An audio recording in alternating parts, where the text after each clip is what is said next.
আমরা যখন ঐক্যমত্য কমিশনের আলোচনায় বসি সেই সময় থেকেই বাংলাদেশ রাষ্ট্রটার কাঙ্ক্ষিত সংস্কারের প্রশ্নে বিএনপি বাদ সাজতে শুরু করে একটা ফ্যাসিবাদী যন্ত্রণাদায়ক শাসনের মধ্য দিয়ে জীবন বাংলাদেশে এমন ধরনের একটা পরিবেশ তৈরি করা হয়েছিল যে বাংলাদেশে নির্বাচনের প্রয়োজন ছিল না, যে বাংলাদেশের সুশাসনের প্রয়োজন ছিল না, যে বাংলাদেশে কোনো জবাবদিহিতা ছিল না, যে বাংলাদেশটাকে লুটে ফুটে অর্থ পাচার করে বাংলাদেশ রাষ্ট্রটিকে খাতের কিনারায় নিয়ে গিয়ে দাঁড় করানো হয়েছিল। বাংলাদেশের যখন ইলেকশন ব্যবস্থাকে ধ্বংস করা হলো, বিচার ব্যবস্থাকে ধ্বংস করা হলো, সবকিছুকে কক্ষিগত করে একটা ফেসিবাদ কায়েম করা হলো, তখন আমরা যারা রাজপথে আন্দোলন সংগ্রাম করেছিলাম, আমাদের আন্দোলনের একের সাথে দুইটা উদ্দেশ্য ছিল। এক, আওয়ামী লীগের শাসন থেকে মুক্তি লাভ করা। দুই, আওয়ামী লীগ যে কায়দায় শাসন করেছে সেই কায়দার শাসন থেকে বাংলাদেশ রাষ্ট্রটিকে মুক্ত করা। এবং সে কারণে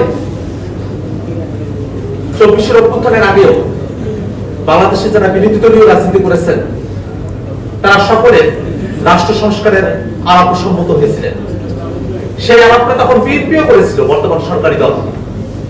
তারা তখন 31 দফার প্রসঙ্গ নিয়ে আসে, নানা দফার মধ্য দিয়ে তারাও জনগণকে এটা বুঝিয়েছিল যে আওয়ামী লীগের শাসন থেকে অবসান এবং আওয়ামী কায়দা কানুনের যে শাসন, অর্থাৎ একটা ফ্যাসিবাদী রাষ্ট্র ব্যবস্থা, সেখান থেকে উত্তরণের জন্য তারা কাজ করছেন।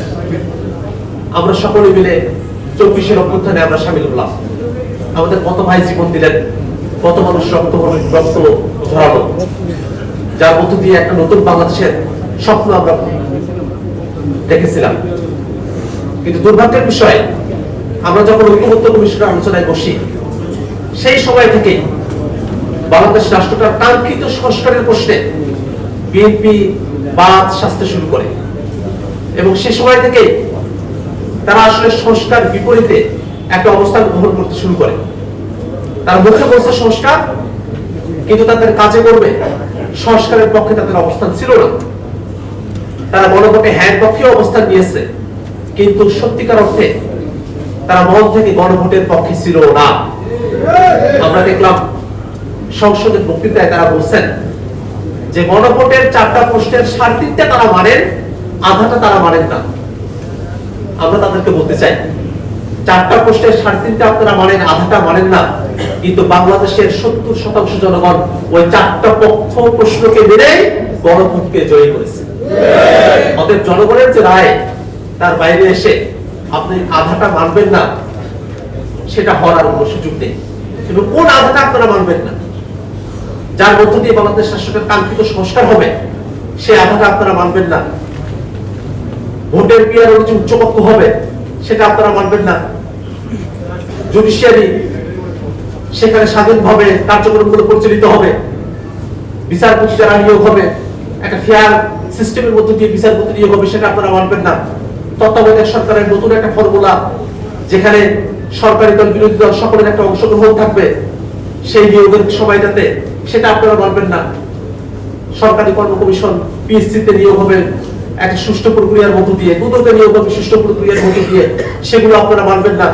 তাহলে আপনারা সংস্কারের কোন অংশটুকুকে মানবেন?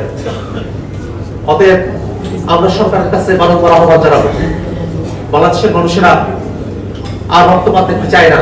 বাংলাদেশের মানুষেরা একটা গণতান্ত্রিক উপায়ের মধ্য দিয়ে রাষ্ট্রটার একটা কাঙ্ক্ষিত সংস্কারের রূপান্তর তারা দেখতে চায়। সে কারণে সংসদের মধ্যে আমরা সকলে আছি, সরকারি দল আছে, বিরোধী দল আছে, আমরা সরকারের কাছে আহ্বান জানাবো অতি দ্রুত গণভোটের রায় মেনে সংবিধান সংস্কার পরিষদ বাস্তবায়ন করতে হবে। পাশাপাশি এই জুলাইয়ের মাসে আমরা সরকারের কাছে একটা বিনীত কণ্ঠে আহ্বান জানাতে চাই, যদি জুলাই না হতো তাহলে আমরা সকলে মিলে এখনো পর্যন্ত ফ্যাসিবাদের যাতা বলে আমরা পিষ্ট হতে থাকতাম। জুলাই আমাদেরকে মুক্তি দিয়েছে, সেই জুলাইয়ের বিপক্ষে নানা কলা কৌশলের মধ্য দিয়ে যারা অবস্থান নিতে চায়, অনেকে চিত্রনায়িকের সাথে, অনেকে মডেল সাথে, অনেকে সিনিয়র সাংবাদিক সাথে, নানা কিছু সেজে তারা জুলাইয়ের বিপক্ষে তারা অবস্থান গ্রহণ করে, টকশোতে এসে কথা বলে, এমন ভাবে কথা বলে যেন বা তারা মত প্রকাশের স্বাধীনতা প্র্যাকটিস করছে, কিন্তু বাস্তবতা সেটা নয়। তারা জুলাইয়ের বিপক্ষে নানাভাবে বাংলাদেশকে বিষিয়ে তোলার তারা চেষ্টা করছে। আমরা সরকারের কাছে আহ্বান জানাবো, যারা বাংলাদেশকে বিষিয়ে তোলার চেষ্টা করছে তাদের ব্যাপারেও আপনাদেরকে কঠিন পদক্ষেপ গ্রহণ করতে হবে। পাশাপাশি শেখ হাসিনা সহ গণহত্যার যারা মদত দিয়েছে, যারা গণহত্যা সংঘটিত করেছে বাংলাদেশে, তাদেরকে যথোপযুক্তভাবে বিচারের আওতায় নিয়ে এসে এই বাংলাদেশে জুলাই গণহত্যাকারীদের শাস্তি অবশ্যই কার্যকর করতে হবে। আপনাদের সকলকে ধন্যবাদ জানিয়ে